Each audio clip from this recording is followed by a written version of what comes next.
Hello, everyone. Welcome to Expo Chattanooga with the Chamber. I am Donna L. Harrison, your host, and this is an exciting interview because this is my industry. I'm so excited. My official title is Director of Cultural Tourism for the Chattanooga Tourism Company. So I'm excited to talk to CEO and President Barry White. How are you, Barry? Good morning. Doing great. Good to be with you, Donna. So happy you're here. And then also I have Terry Hart. He is the president and CEO of the Chattanooga Metropolitan Airport. Hi, Terry. Good morning. Good morning, Donna. Very nice to chat with you this morning.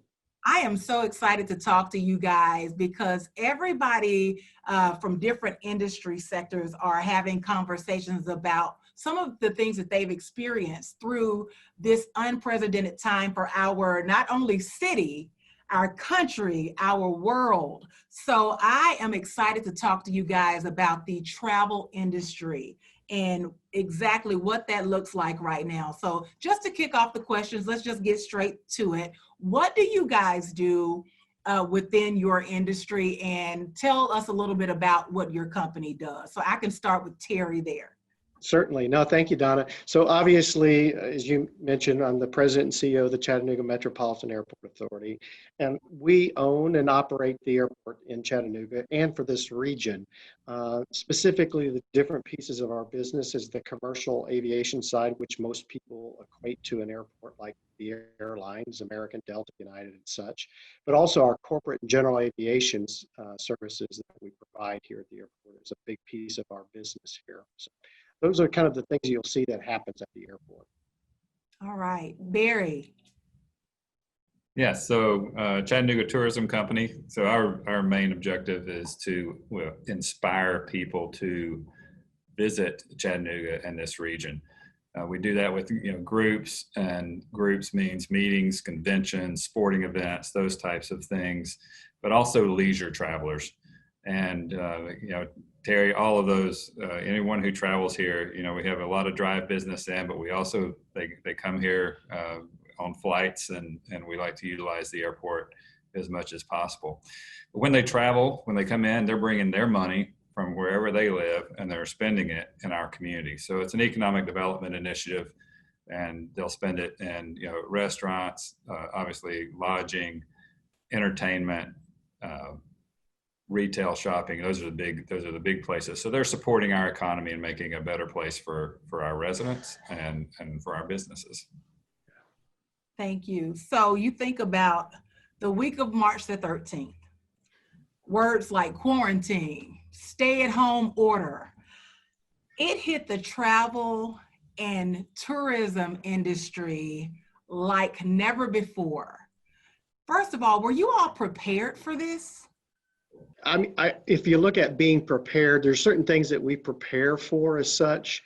If there's infectious disease and things that we're supposed to do procedurally wise, but I don't think you prepare for, you're on track to have another record year for employments at the airport. January and February's numbers were again above last year's numbers.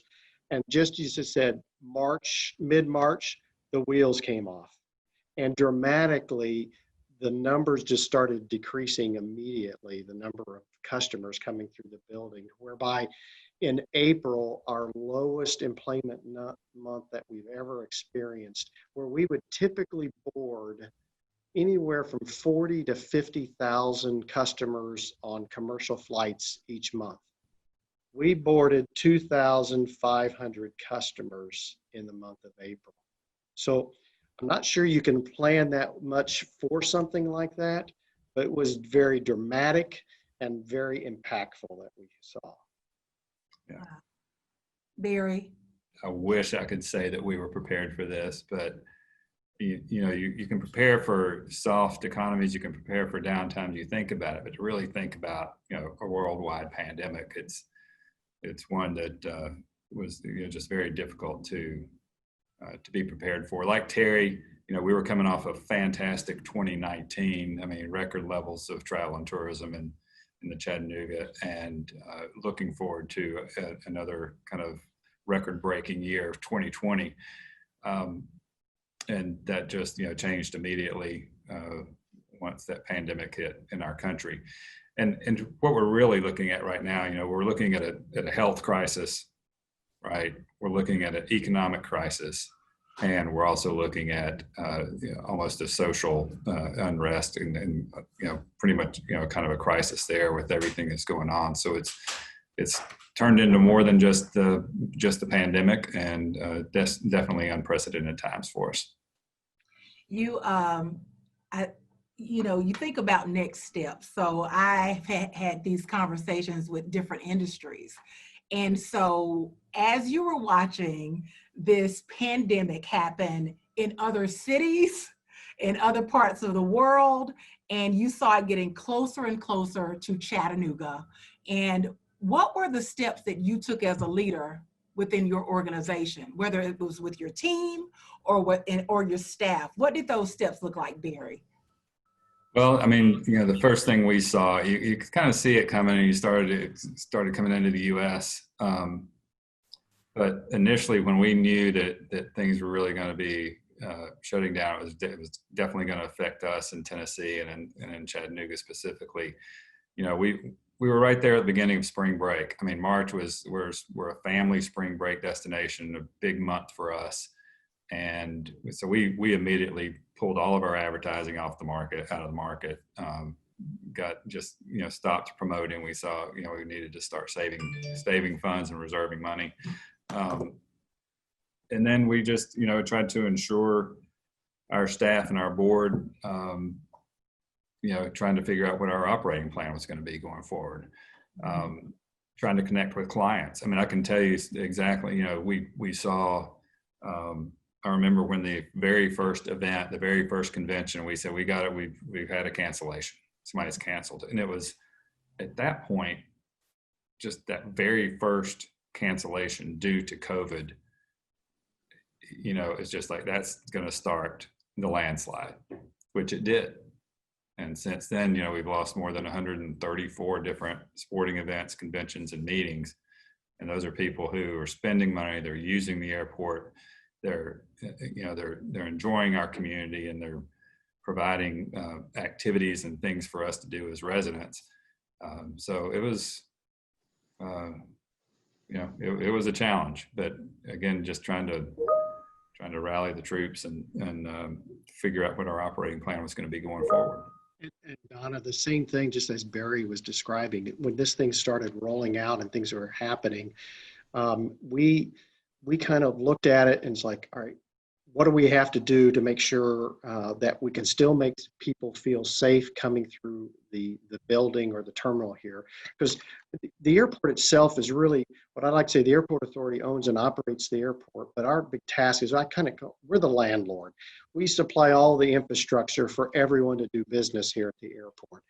And that just obviously immediately started going downhill with that, the traffic drop, airline schedules were being reduced, everything was happening.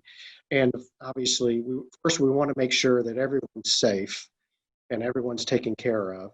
Secondly, you look at the, very described on the side, that economically, our revenues just immediately dropped 90%. It was a big impact. So we obviously needed to get our cost under control to be able to weather the storm. And the most challenging thing is not knowing how long the storm is going to last, and for the long term. And that's how I look at this. This is going to be a long journey. It's not one of these short things that's going to happen just a few months or a number of months. It's going to be impactful for quite some time. And that's kind of where we're at, because immediately all in our sector, obviously commercial, the airlines have scaled back their schedules. So capacity is reduced because demand has been reduced. A lot of customers don't feel comfortable with flying right now, traveling, and that's the challenge. And as a result of that, the airlines have cut schedules back. And it's just going to take time for that to rebound and I don't even say get back to where it was, because I don't know if that will happen in the long term.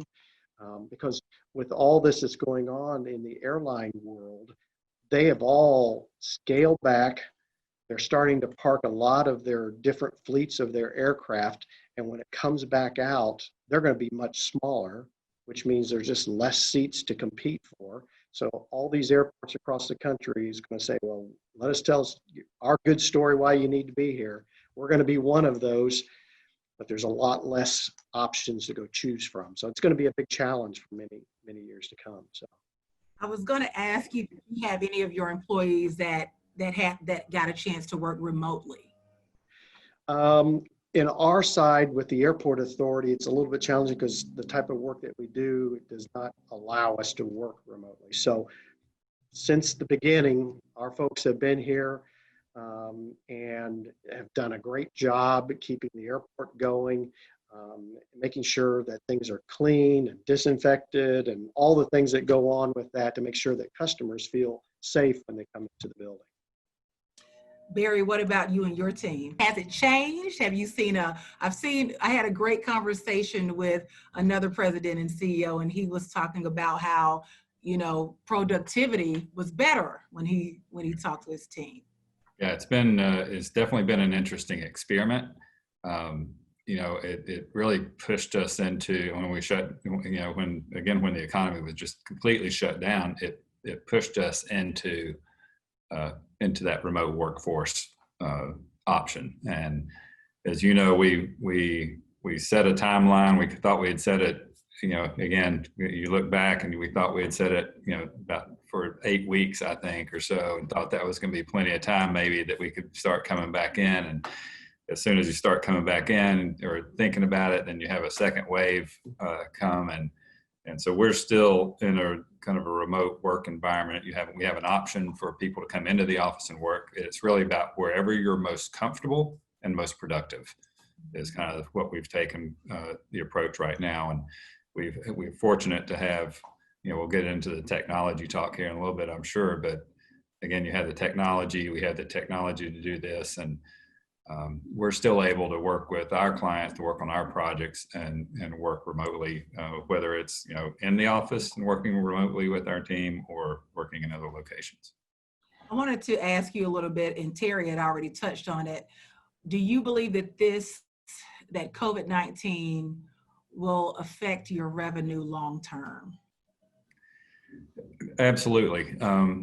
We saw again in April, we were expecting roughly 10% of what we would normally would receive, and we're funded off of a portion of a hotel tax, a lodging tax. So paid by when visitors are staying in hotels, and we get a portion of that. So when the hotel business drops off, we drop off. That's been challenging to predict and forecast during these times. But yeah, right now, I mean, long term, the hospitality, the hotel industry, is looking at 2023, maybe 2024 before we would even start approaching those 2019 numbers that we had in such a great year. So we're looking at least 3 years coming out of this. And right now, we're fortunate. We're still we're in a good location geographically. Fortunately, the drive market for us is very important, and people are more comfortable, I think, getting in their cars and driving to a familiar place than jumping on an airplane. Still, right now, hopefully that will, start changing a little bit. But I've talked to colleagues around the country, they're still running 20-23% occupancy, and by comparison, the hotel needs to be running at least 60%, and we were running. But we're running in the kind of the 40s, 50s percent, which is better than the national average, better than the state average, better than Nashville percentage wise. And again, so we're fortunate in that aspect, but we're still down. We're down 50%. Mm-hmm. Wow. Terry, you talked a little bit about initially when this first happened that the numbers were extremely low. Have you guys had the opportunity to, like how Barry said, we're running at 50% now? What does it look like now for your industry? So if you look at since April, from May, June, and July, our numbers have been an upward trend as such, albeit it's still a small number. I'll give you just an analogy from June until July, looking at the enplanements of commercial flights. We saw a 65% increase from June until July. But that total number in the month of July on enplanements were somewhere around 14,500 enplanements for the month. Still, that number was quite a big drop from July of last year when we were boarding 50,000 enplanements. So it's encouraging to see the upward trend, but goes along with the thing that this is for the long journey. This is not going to overnight. We're going to see 40 and 50,000 enplanements per month. Although we'd love to get back to that soon, I think it's going to be quite some time before that occurs. Like, how often do you talk to your colleagues about some of the things that you're going through during this time? And Barry, I heard you mention that you speak to people from, all over the country that are in the travel industry. What about you, Terry? Yes, a lot of my colleagues, airport directors around the country, whether it's from a large airport to a small airport, everyone's in that same boat, experiencing the same things that we saw happen here in Chattanooga. There's not really one airport that stands out that's just doing wonderful, because that's not taking place. It's impacting everyone, and not just in the United States. I mean, across the world, you see this huge drop, and especially now international travel, Right. for Americans, is very difficult, and it's just not happening, and it's very impactful to the economy around the world. We think about, so many people are looking for advice, and they may not have peers to speak with about what's going on in the tourism industry and travel. What advice do you have to your colleagues? Like, what would you say to them if you haven't had a chance to talk to them one-on-one? When we chat, we kind of compare notes, or also best practices of things that they're doing, but we're focused, obviously with our customers, our task is to make sure that people feel comfortable flying. That, and that's just not the airports, but when they're through the airports, how you're taking care of the facilities, making sure that things are clean, making sure that things are disinfected, the common sense things, wear a mask, social distance, all those things that we keep hearing each and every day is the important things that we re-emphasize to everyone. That's the important piece of that. And of course, our colleagues on the airline side are doing everything that they can to make that travel experience as safe as possible. Whether it's wearing masks while you're on board and traveling, the cleaning of the aircraft, the air filtration systems on the airplane, all those things come together to make that experience, to make more comfortable for travelers. That's the big thing that we need to make sure that happens. Barry, what kind of advice would you give? I mean, similar, to that. We have to make sure that, when the attractions opened up here, that they've got, good procedures to follow. There was some effort at a state level to be consistent in how attractions open, and the safety precautions that they were taking. Same, with our hotels. Again, what we cannot afford as a community, or any community cannot afford, to be, nobody wants to be labeled as that hot spot, or, some huge outbreak in a hotel or an airport or whatever it is. And it's just the reputation that, it would be difficult to recover from, and really, cripple us again. So a lot about clean and safe, obviously. And then from, colleagues around the country, it's really, there's a big difference. Again, that I mentioned, that group business, those meetings, conventions, sporting events, those are really not even happening right now. We've had a few, but for the most part, those large events are not happening, obviously. So in communities, I spoke to my colleague in Kansas City, my counterpart in Kansas City, last night briefly, and they're struggling. They rely more on air service, right? They don't have the geographic proximity that we do to major markets. Business travel is not happening. Business travel, there's the ones who they pay the high dollar for the plane tickets. They pay the high dollar for the, they go out and entertain in restaurants. They are staying in our hotels. That's still in the tank, if you will, just, minimal. So it's really, who has anybody gotten creative? Is there any way to do it? And for the most part, there's not. We're fortunate to be in a drive market next to some major, close to some major cities. So Carrying on what Barry had said, a couple of points.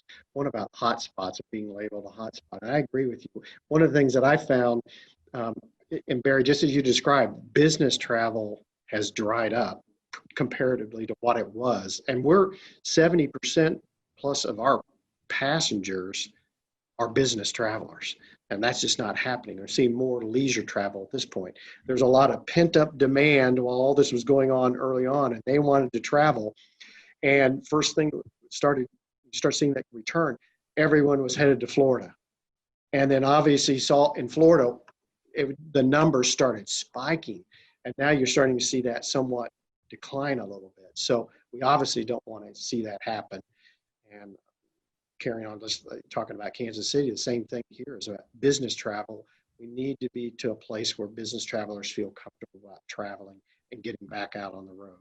Not that Zoom meetings aren't nice, but we want to have face-to-face meetings and have people go to where they need to do those meetings. amen. One thing that I appreciate what you said, Terry, is that you wanted to make sure that travelers felt safe when they come to the Chattanooga airport. And Barry, one thing that I've seen you do within Chattanooga Tourism Company is to be a thought leader and to empower your partners, meaning the attractions and event coordinators and different things like that with messaging. Could you explain to our viewers today with the expo a little bit about how your team has come together for messaging to make to empower the community and to empower travelers as they visit Chattanooga? So we've, when the bottom dropped out in March and April, we just immediately said, look, our partners are going to need us now more than ever. So our restaurants, our attractions, our arts and cultural partners, and everybody that's going to be affected by no travel, to our community. And so we set up, started off with daily calls, I think, and focused on the lodging industry and the dining industry and attractions and just letting people learn from each other. It's just like Terry and I've been talking about. We have our colleagues around the country.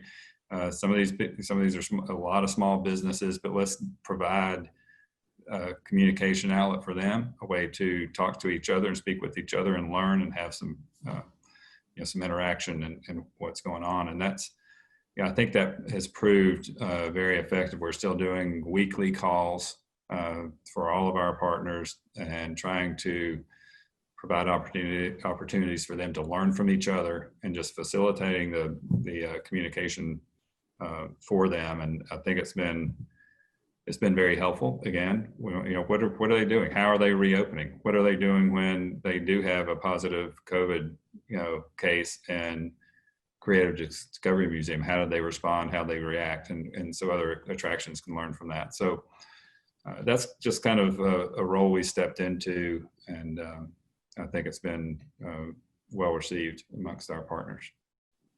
Terry, do you have a particular way that you guys have been communicating, and with who and what that looks like? Here locally at the airport, obviously all of us are in it together, whether it's the airlines, the rent-a-car companies, the TSA, our tenants on the airfield, Wilson Air Center, our fixed base operator, all of them are together. So just as Barry described early on, we were fortunate enough, we were able to meet in person, social distancing around and wearing masks, but at least to share the stories and the updates of things that were taking place. And what could we do as the authority, airport authority, to help them? Because there was a lot of changes happening. Things like, just the examples, the rent-a-cars, the rent-a-car companies. Obviously, that business diminished quite a bit early on, and they had lots of cars here. So we had to find places to put lots of cars for a period of time until things started rebounding back. But those things are things that we tried to do to make sure that we could help all the folks on this airfield continue to operate and do the best that they could and support them and let them know that we're all in it together and what can we do to assist them. I love that. You guys have been CEOs or have experience being CEOs for a while. And I asked you earlier, did anything prepare you for this?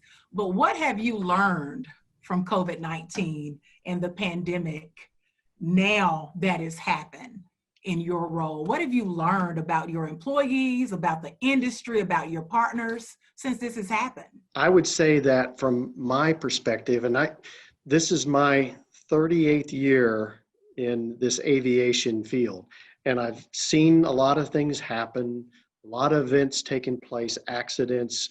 Obviously, a lot of people will point to 9/11, all those things. But this was so different, how immediately, this thing can impact so many people and so much on the operations and what it did. And I think that's the thing I've taken away from that, is that it doesn't mean it's big or small or whatever, how impactful that it can be, and try your best to at least somewhat prepare, because I am very confident this is not just a one thing. There will be other things that will occur that will have an impact on transportation and travel. And we just got to do our part to make sure that we're as prepared as we can be to adjust, sometimes very quickly, to make things happen. I mean, this is a worldwide stage, right? I mean, this is something in the world. It's not something that happened in Middle East or in the U.S. or anything. It just really gives us perspective going forward on how the opportunities that we have to prepare better. And I agree. These types of things, I think, may continue to happen. COVID is with us for a while. Even if there is a vaccine announced tomorrow that works, by the time it is distributed and given, we're, 6-9 months minimum. So, I mean, it's going to be here for a while. And that's something that I finally came, to grips with and to terms with there's been so much change, and it's just really been managing change. And as soon as you try to get ahead of it just a little bit, something else changes. So it's really, I think, just from a CEO aspect, trying to be nimble, trying to anticipate, but also responding and reacting to change. And again, I think right now the only thing I'm fairly certain of, and I feel confident, is this is going to be with us for many months. Thank you, Barry. People are. Go ahead. Say it again. Yeah, people are traveling now. They're getting out a little bit, and like Terry said, a lot of pent-up demand. Initially, people wanted to visit friends and family. Research says they're more comfortable going to places they're familiar with instead of going to a new destination. A lot of that, but yeah, it's coming back slowly. Yeah, it is, and I want to say, somebody's ready. That's me, to plan a trip and jump on a plane. Chattanooga Metropolitan Airport, of course, and travel outside of the city. What advice do you have for me? I'm excited to see that our numbers are going up, which is great to see. But we want to see people feel comfortable. That's the most important thing. I know there's a lot of discussion that lots of people won't feel comfortable until there's a vaccine, and I understand that. I think it's sometime down the road for that to occur. But also, just when you travel, be safe. Follow those guidelines. They're simple and easy to do, and they're important that everyone does. We want to see things continue to grow here at the airport and get back to seeing more customers come through here. And those are the things, I think, if you practice those simple safety features, you'll have a better trip and a more enjoyable one. Thank you for that advice. So I'm bringing family members to Chattanooga, Barry. And they're coming. Yes, they are. Yeah, what advice do you have for me? You're right. People want to get out. People need to get out. We are a very social and mobile society, right? And they will come. So what I suggest again is it is all safety, but think of others first. We're really doing this now not just for you personally to be safe, that's important, yes, but it's really about the safety of others. And because we don't know when we may be a carrier or anything else. So again, wear the mask, take the safety protocols, try not to give the virtual hugs, not the real hugs when the family comes in. And it's tough to do. It's easy to fall back into what we're accustomed to as humans and as people. But you just we've got to get through this, and the more we pay attention to those little things and think about other people, and you don't want them to get sick, especially you don't want anybody to get sick, especially your loved ones, and you don't want to be the cause of it. So just take the extra precautions and try to enjoy visiting with your family. We're in agreement that the tourism and travel industry has been hit hard, but are you hopeful? And what does that look like with innovation, with hope? Are you hopeful about where we could go while you're strategizing during this time? Yes, I am hopeful. Again, as I just said, I mean, we're social beings. We've always been. We just have a lot more options now to travel and make it easier. And people are still going to desire to do that, whether it's for business, whether it's for pleasure. We want to get out. We need to get out as people, and in that just sense of exploring and seeing and experiencing different cultures. It's going to take a little while for it to come back. It's going to take a while for people to feel comfortable, and making sure that it is okay to get on that plane and travel safely and to visit your loved ones or just see another culture and experience a different place. But it will come back. I think it's innate in us as a people, and we will figure out ways to do that safely. If this thing were to last, a couple of years, God forbid, if it were to go longer, I think people will again become more accustomed to the safety protocols and things that we need to do. But we will need to keep moving and keep traveling. What about you, Terry? Are you hopeful? Oh, yes, I'm always that way. We will be back. We will see customers coming back and flying and traveling. I just don't know exactly how long it will take to get to that point, but it's extremely important for us, and especially for people to do business. I understand about leisure and going, but also for business travel. That is so critical to this area that we're in. I mean, we've realized so much economic development and success in this region in the last number of years. And we realize that the airport plays a role in that economic development, getting people in and out of Chattanooga to do business, not just the United States, but globally. We are in a global economy, and it needs to happen, and people need to be able to travel. And I'm confident we will get back to that point at some point. All right. Is there anything else that you guys want to share before I ask you some quick questions before we get out of here? Anything else that I missed that you would like to share with our viewers? I'm going to make one point, and given the opportunity to do that, United Airlines is returning their service to Chicago October 1st. In addition, they're going to launch nonstop service to their Houston hub at George Bush Intercontinental Airport. We're extremely excited about the new service and look forward to people looking at United. We are so excited about that. Barry. Yeah, absolutely. And those flights, they're great if you're flying out of Chattanooga. They're also great if you're flying into Chattanooga from those markets. So it's we're very excited about that too. Yes. All right. So every now and then, I've actually interviewed about 5 leaders, and I realize that people don't really know you guys. So I have to ask these quick questions for us to know a little bit more about you. Okay. Are you ready? This is not part of the script. I mean, it's not part of the script, but stick to the. Okay. So let's go. Android or iPhone? Terry. iPhone. Barry. iPhone. Okay. Favorite cartoon? Barry. Bugs Bunny. Terry. Old school, Underdog. All right. Morning ritual to get you ready for your day? Terry. Tall cup of black coffee. Barry. Yeah. Love to sit outside for some quiet time with a tall cup of black coffee. Great answer. Favorite food, Terry? From Chicago, so it's got to be deep dish pizza.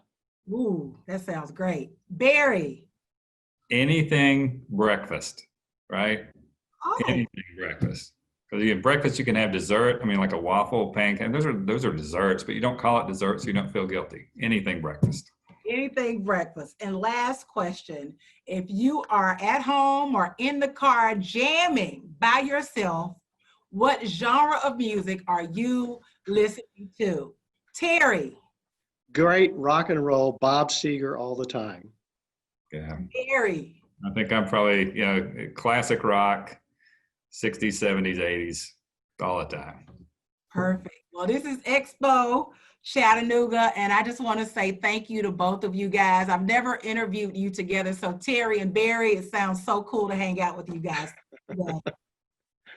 Thank you, Donna. Yeah, thank you, Terry. A pleasure. Good to Yes, see you. always good to see you, sir.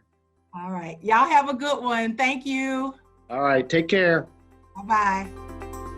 Bantam and Biddy serves breakfast, lunch, and dinner, and you should come see us cause we're a scratch kitchen, certified allergy friendly, 100% gluten-free fried foods, breakfast all-day menu, beer, wine, and craft cocktails, full espresso bar, grab-and-go bakery counter, fresh squeezed juices and smoothies, weekend brunch menu, following all COVID-19 guidelines for safety. Open in downtown Chattanooga for dine-in, takeout, or delivery. Bantam and Biddy, serving Southern like no other.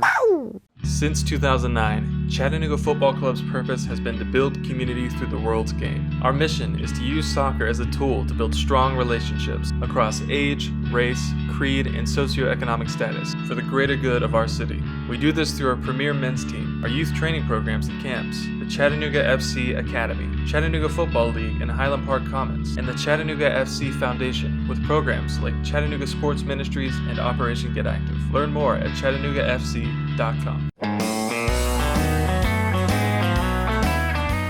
Hi, my name's Rebecca Love. I'm with Texas Roadhouse. We love bringing our legendary catering menu to the community. You can get a copy of it today in our virtual booth. We also have some fantastic fundraisers that we love to do with our local schools or organizations. My favorite ones are Peanut Fundraiser. And of course, we're always open with our hand-cut steaks, fresh baked bread, and legendary food, legendary service.